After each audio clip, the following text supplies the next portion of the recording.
Shalom, Ibu, Bapak, Saudara-saudari yang terkasih di dalam Tuhan. Selamat berjumpa kembali dalam ibadah pemahaman Alkitab secara online.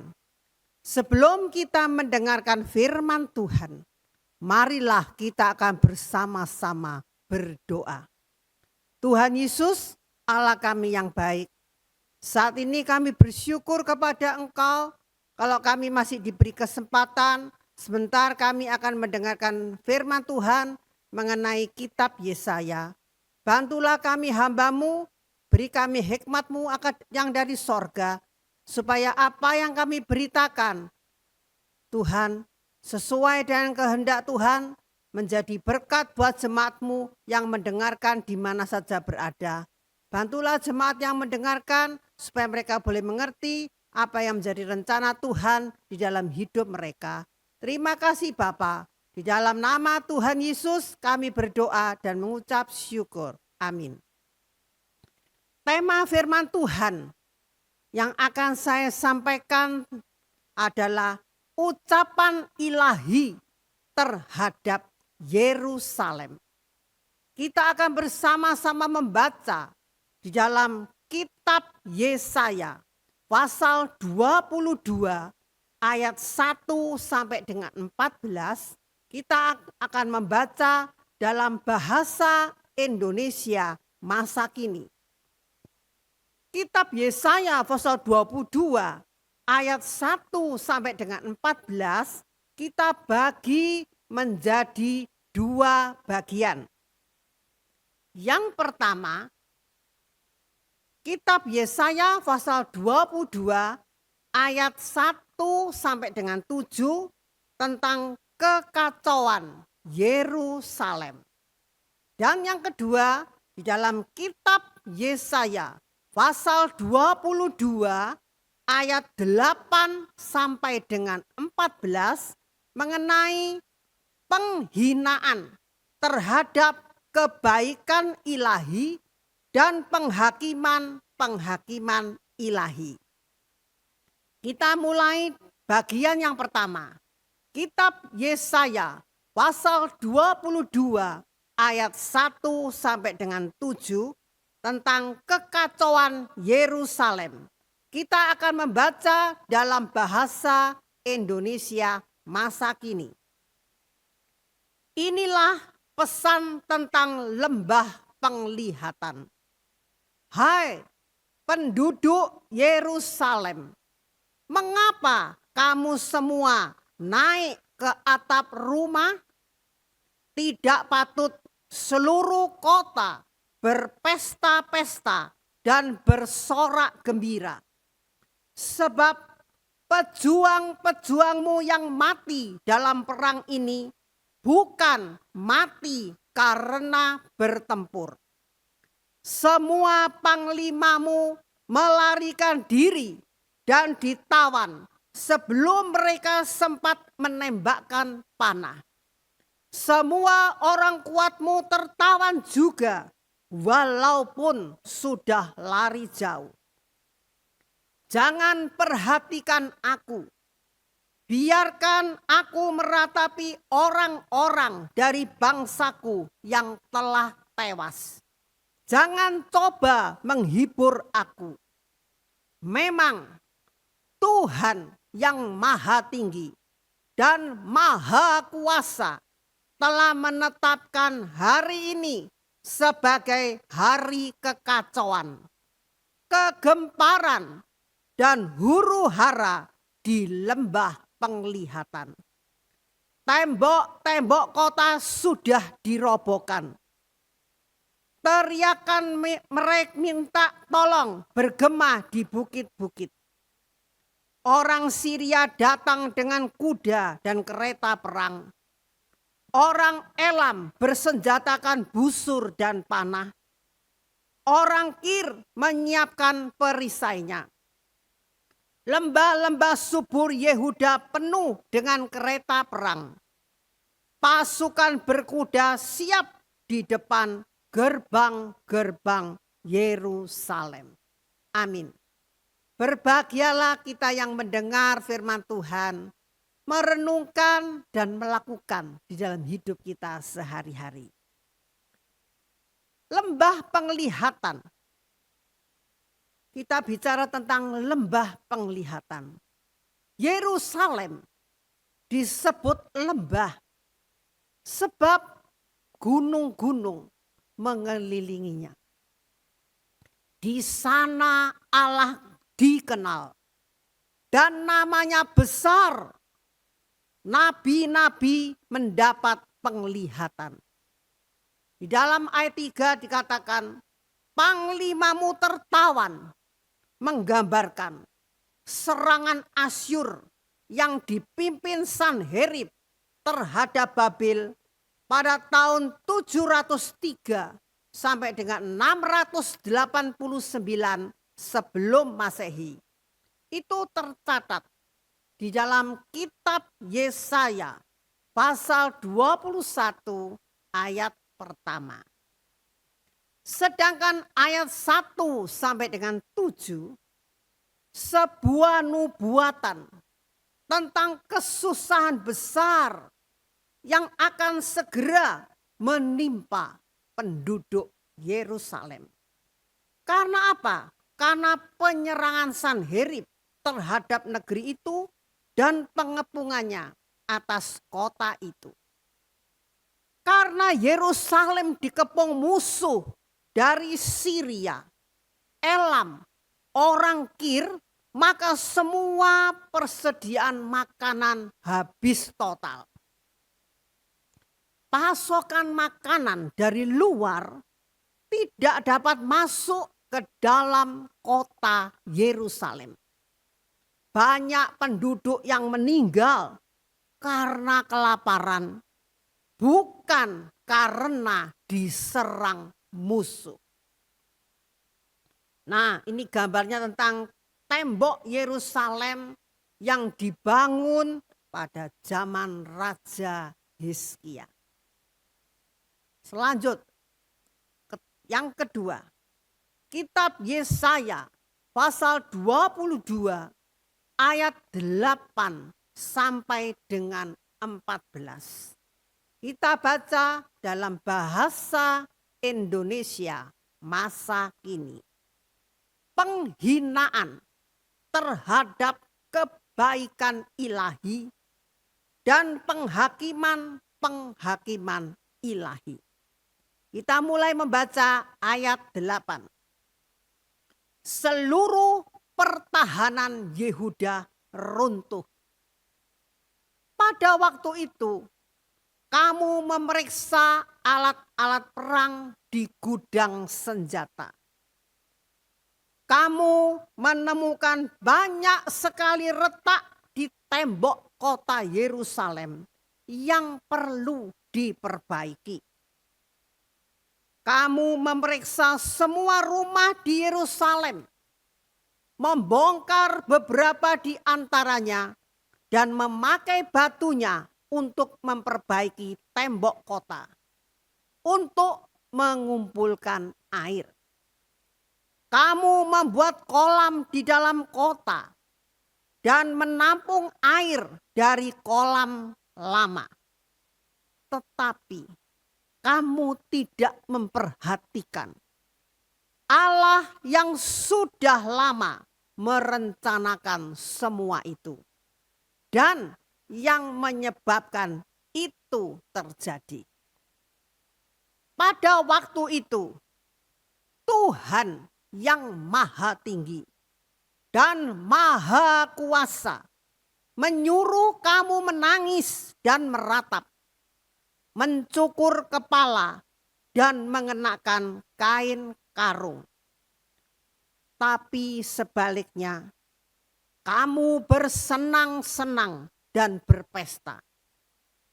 Kamu menyembelih sapi dan domba, makan daging dan minum air anggur sambil berseru, marilah kita makan dan minum, sebab besok kita mati.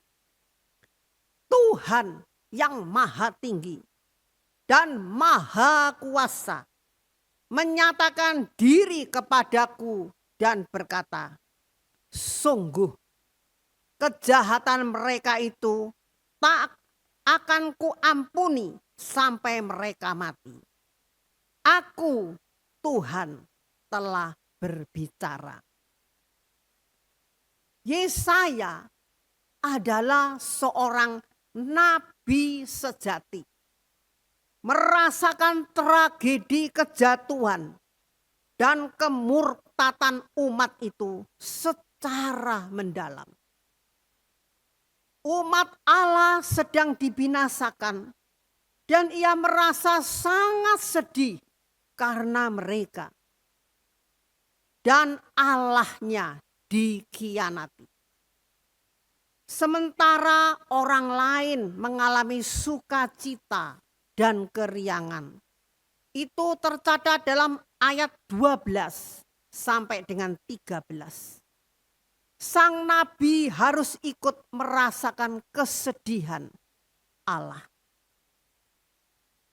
Selanjutnya, kolam bawah.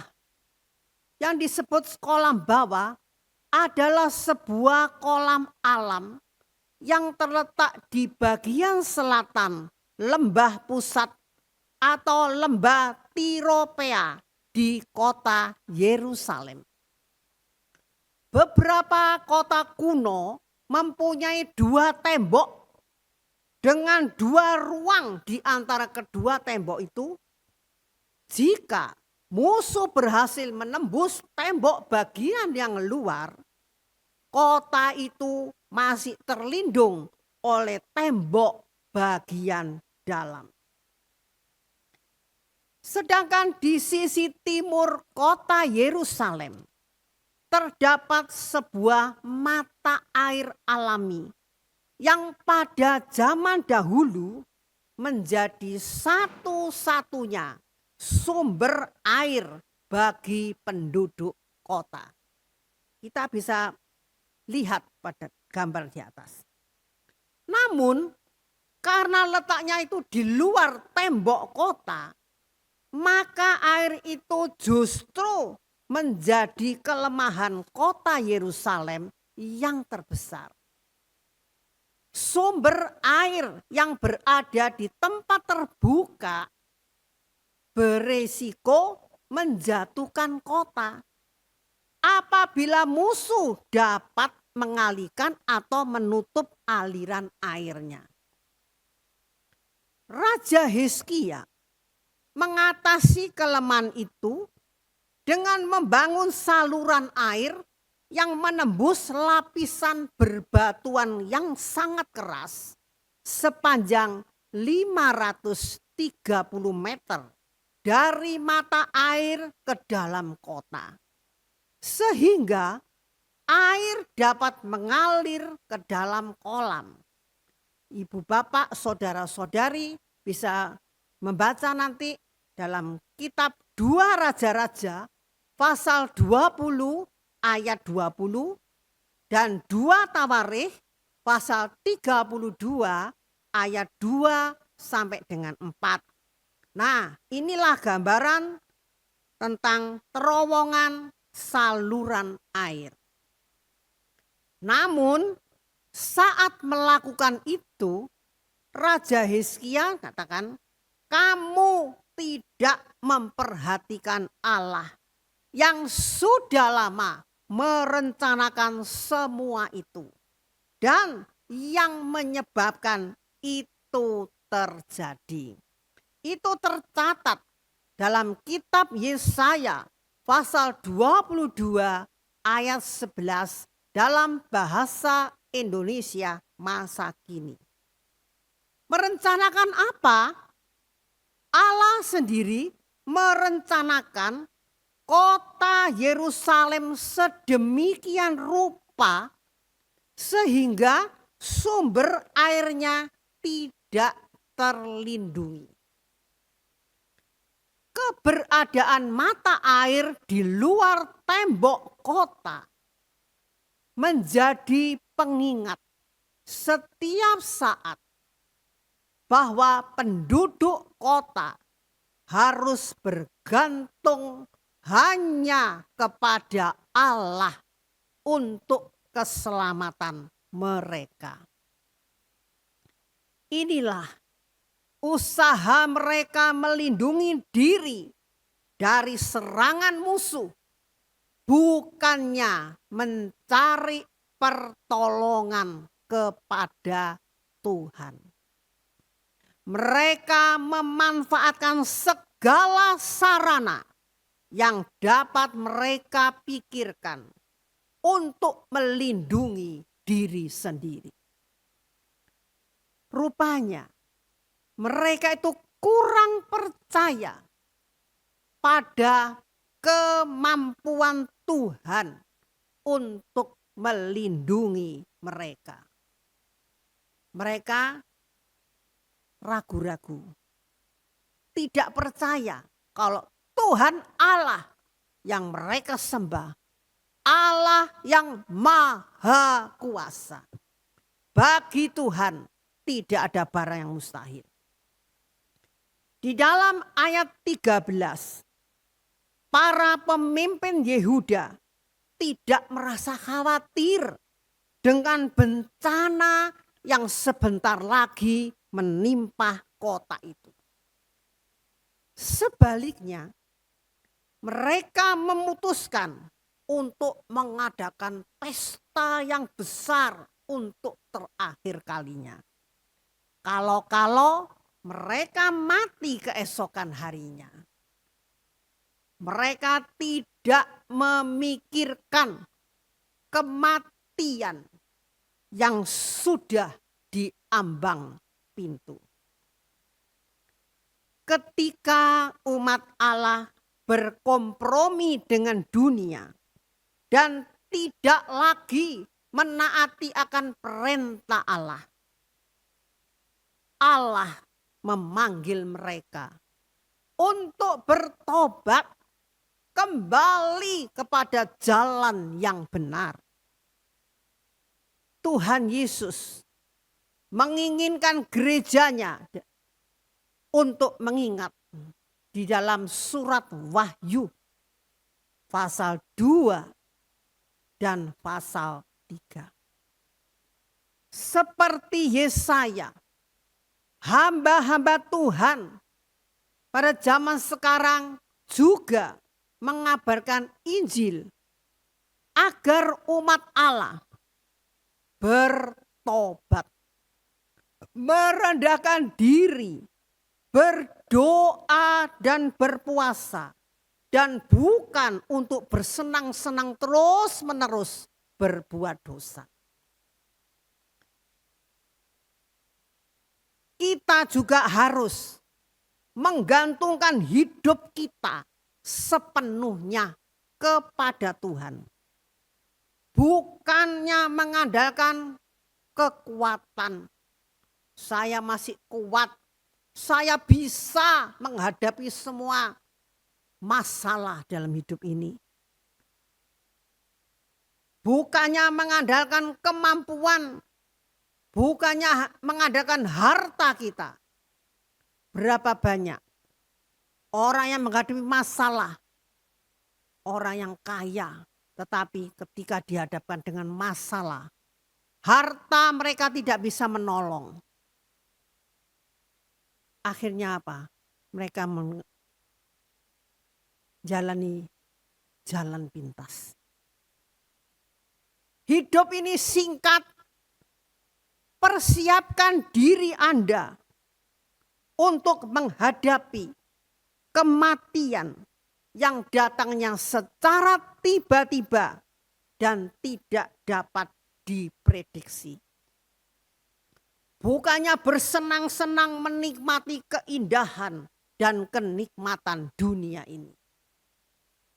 Berapa banyak manusia tidak menduga harus mengakhiri hidup ini di muka bumi. Masih muda, kuat, sehat. Tahu-tahu enak-enak tidur, tidak bangun lagi. Kematian tidak mengenal usia. Kematian tidak mengenal jenis kelamin. Kematian tidak mengenal status ekonomi. Siapa saja kalau tugasnya di muka bumi berakhir, ia harus menghadap Sang Pencipta.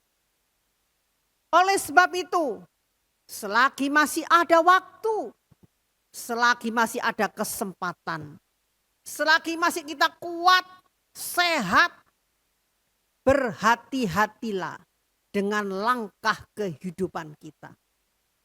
Setiap kali kita beribadah kepada Tuhan, kita mendengarkan firman Tuhan.